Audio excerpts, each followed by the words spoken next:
ব্যাংকে ফিরছে টাকা, বাড়ছে আমানত। বিস্তারিত দেখুন অগ্রযাত্রা ডেস্ক রিপোর্টে। ঘরে রাখা টাকা ব্যাংকে ফিরতে শুরু করেছে।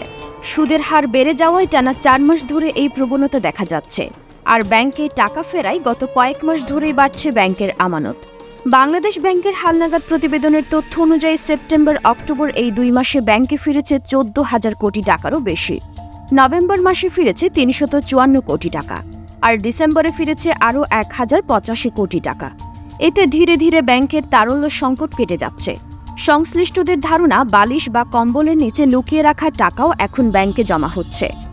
এর মধ্য দিয়ে অর্থনীতি ঘুরে দাঁড়ানোর ইঙ্গিত মিলছে।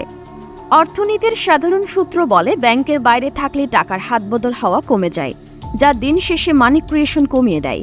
মানুষের হাতে থাকা টাকা উল্লেখযোগ্য পরিমাণে ব্যাংকে ফিরলে একদিকে ব্যাংকের তারল্য পরিস্থিতি ভালো হয়, অন্যদিকে ঋণ দেওয়ার মতো তহবিলের পরিমাণ বৃদ্ধি পাওয়ায় দেশের বিনিয়োগও বেড়ে যাওয়ার মতো পরিস্থিতি তৈরি হয়। কেন্দ্রীয় ব্যাংকের তথ্য বলছে, ডিসেম্বরে ব্যাংক খাতে আমানতের পরিমাণ দাঁড়িয়েছে 17.77 লক্ষ কোটি টাকা, যা আগের বছরের একই মাসের তুলনায় 7.44% বেশি। 2023-এর ডিসেম্বর শেষে ব্যাংক খাতে আমানত ছিল 16.54 লক্ষ কোটি টাকা।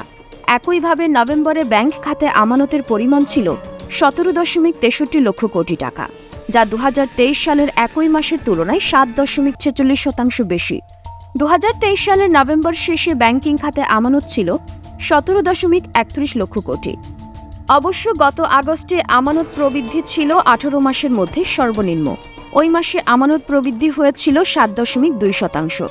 তবে সেপ্টেম্বর থেকে পরিস্থিতির উন্নতি হতে শুরু করে। ওই মাসে আগের মাসের তুলনায় আমানত বেড়েছে 14,208 কোটি টাকা।